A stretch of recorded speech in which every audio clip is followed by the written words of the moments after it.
In the early 1920s, Germany's currency was completely collapsing. Millions of people, they watched their savings, their salaries, their purchasing power all just disappeared. But there was one businessman, and he became so wealthy during the crisis that people called him the inflation king.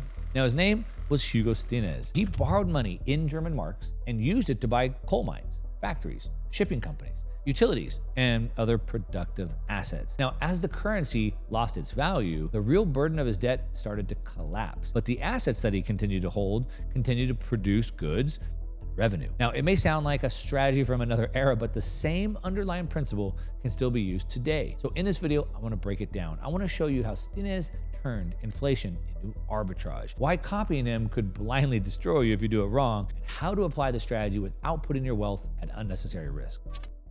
All right, now before I give you the strategy and show you the mechanism that he used to benefit from inflation and how you can do the exact same thing, you have to understand inflation. We're talking about inflation, we're talking about money debasement or money creation. So we're talking about every single time a central bank anywhere in the world creates one more unit of currency, it diminishes the value of all the other currency. All right, so inflation is typically measured through CPI, and it measures how much a basket of goods goes up. Forget that for a second. We're talking about every time a dollar is created, it diminishes the value. And in Germany, they printed so much money to pay for war reparations, et cetera, that their value of their money lost so fast that they eventually burned wood and money in the fireplace. It was worth less than the wood was. So it was hyperinflation there, but we're living in inflation right now today. And you see this in housing, you see it in gas, you see it in steak and things like that. You see it in things that aren't easy to replace. So sure, electronics, TVs, computers have come down in value, but everything else, your healthcare, your insurance, keeps going up. Okay, so we're seeing inflation, and the two things in life that are certain, they say, are death and taxes, and I would give it a third, and the third is money printing. And so they will continue to print money. And there's multiple factors I talk about on my other channel, my macro channel. We talk about why that's going to continue, and not just continue, but continue to accelerate. So the rate of inflation will only continue to get faster and faster and faster for reasons I'm not gonna go into. But if you understand that, then you can understand why this mechanism is so powerful. So how do we benefit from something like this? Now that we know this, how do we set up a system? Now, I said Hugo Stinnes became the richest man in Germany, but there's lots of other people that deploy this same strategy. It's an arbitrage strategy. It's a positive carry strategy. You might have heard that. It's the same strategy that Warren Buffett used to build his wealth. The same strategy that Michael Saylor is using to build their wealth. And it starts with, number one, using debt. We're borrowing money in the failing currency, okay? So for example, we saw in Turkey, the Turkish lira lost 95% of its value to the US dollar in about 5 years, okay?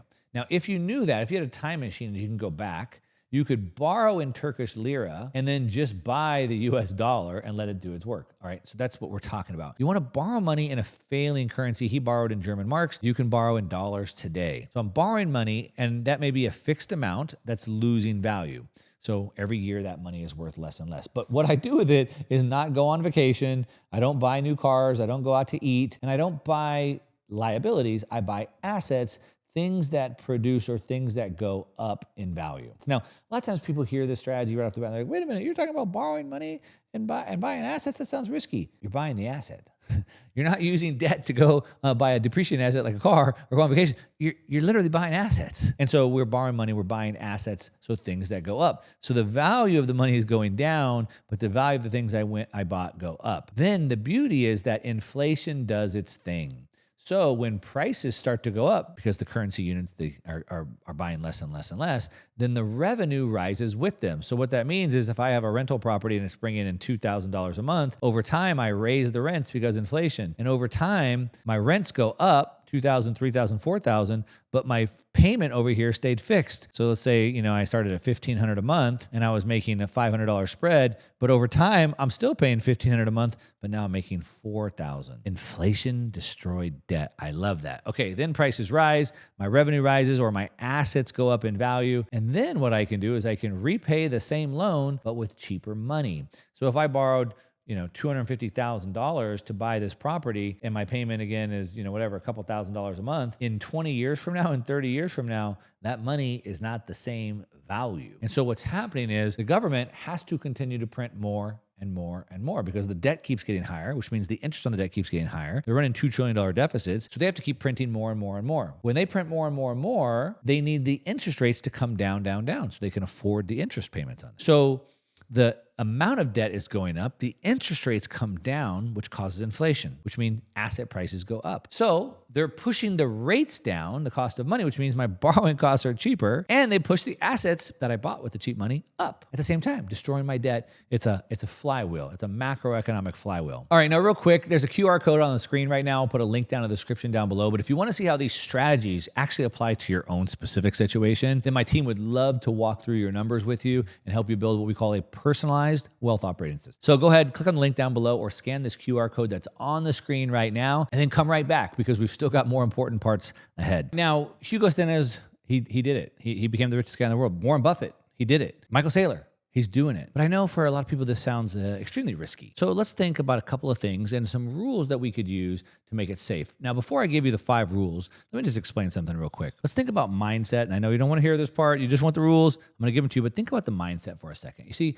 because the way that a poor or middle-class mentality, not the amount of money they make, but the mentality is that I work to pay for my living expenses. And the more that I work and make, the more my living expenses could go up. And I use credit to buy things that I can't afford. That's the key piece. I buy things I can't afford. So when they hear things like, oh, you're saying to use debt, they automatically get scared because they're thinking about buying things they can't afford. But have you ever known somebody that's like pretty wealthy, really wealthy, and you see them get a loan to buy a car or something like that, and you're like, but wait a minute, they have so much money. Why would they get a loan to buy a car? Because the wealthy mentality is that I use credit because it's cheaper than using my own money. It's cheaper to use someone else's money than my own. And so when I have a wealthy mentality, I don't worry about, but what if I can't afford it? Because I have the money. I can afford it. I have the assets. And so we're talking about using liquidity to buy assets, okay?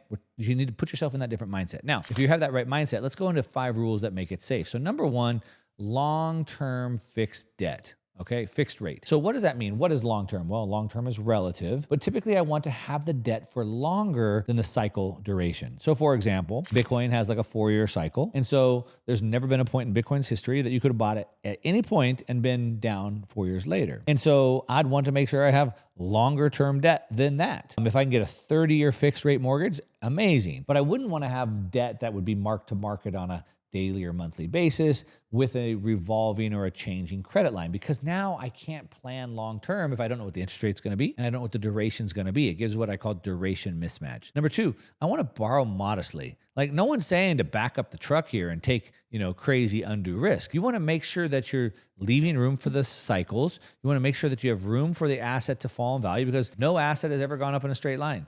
Assets go like this, and they never go down in a straight line.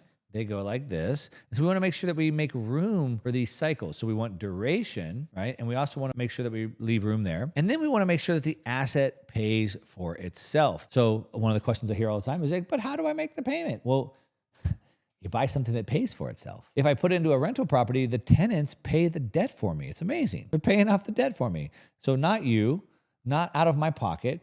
Now they pay itself. Okay, then I want to make sure that I have cash reserves first. So I want to make sure that I have the money to pay the debt, and it's in reserves. For example, when I was building real estate sort of as my full-time job, my career, I was doing hard money loans. And so I'd get, $1 million, couple $1 million to build a spec home or a condo unit or whatever it was. And that would typically be like a 1 to 2 year duration loan, really high interest rate, typically about 10% at the time. And they would want me to set up an interest reserve account. So they'd give me the money, I'd have the money for the jobs, it'd come to me in draws, obviously, as I built it, but then I'd set up an interest reserve account that was there to make the payments. So they knew the payments would get made. And so we can set up cash reserves, some sort of interest reserve account, what Michael Saylor's been doing by raising $3.6 billion right now. And then finally, I want to make sure that I'm never a forced seller, because again, assets go up and down like this, never in a straight line. And I want to make sure that I'm not forced or liquidated to sell at the worst possible time. So for example, if the asset's going like this, I don't want to be forced to sell right here.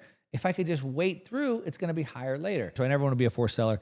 I want to sell when I want to sell, which is, if I have the right asset, probably never. But I never want to be stuck or dependent on refinancing or concentration on a lender or something like that. So I've already sort of drawn this out, so I won't spend a lot of time, but just take a look and see what it would look like just on one single property. So for example, let's say that I want to put 30% down onto a commercial piece of property. So it's $1 million property. I put 30% down and I have a fixed 30-year loan. So now I know the interest rate and I know the term is locked long-term. That's great. Okay, now the rents, if I buy this right, You make your money when you buy, not when you sell. So if I do it right, then the payments that come in cover the monthly payment. So again, I put some initial money in, but then the tenants are making the payment for it every month. That's amazing. The rent also is going to cover any costs or repairs that come up. So I'm putting a little bit aside for maintenance all the time. I have a reserve built up for unexpected expenses that come up, vacancies, things like that. And I make sure it's covered. So I put the money in, I make sure that the property is covering itself.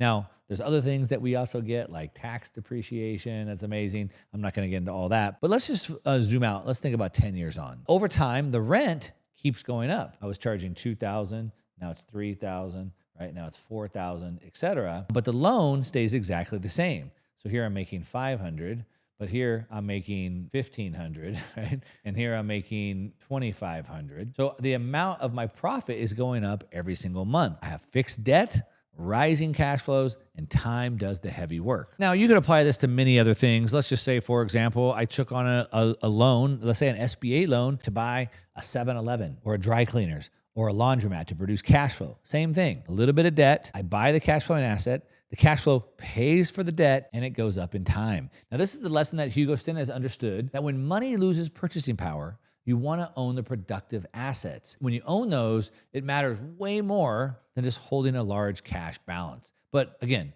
his story also proves that assets and debt, they're not enough on their own. You need rules for liquidity, you need leverage, rules for leverage, cash flow, taxes, and for how capital moves through this entire system. Now, in the next video, I want to show you the complete wealth operating system that connects all of those pieces together so you can use assets and debt strategically, but without putting yourself in a position where the market can force you out. So if you want to see that, go ahead and click on this video right now. I'm going to walk you through the complete system step by step, and I'll see you over there.